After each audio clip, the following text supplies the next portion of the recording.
Además de naturaleza, ahora cultura. La Asociación de Turismo Rural de Cantabria te propone vivir la aventura de conocer nuestra historia, visitando los museos y centros culturales repartidos por nuestra región. Como por ejemplo, el Museo Marítimo del Cantábrico, el Museo de Prehistoria y Arqueología de Cantabria,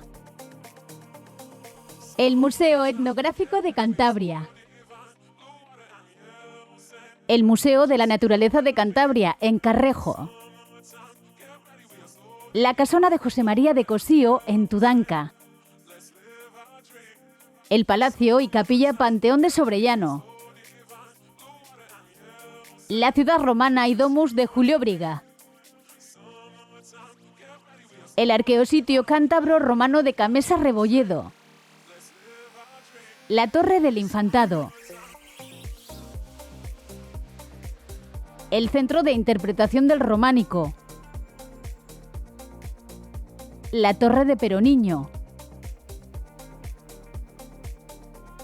y las casas del Águila y de la Parra. Sin olvidar nuestras cuevas prehistóricas, patrimonio de la humanidad.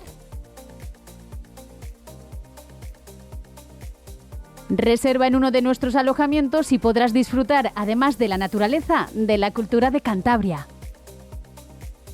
Obtén tu pasaporte cultura con un descuento del 10% sobre su precio oficial, solo por alojarte en una de las casas pertenecientes a la Asociación de Turismo Rural de Cantabria.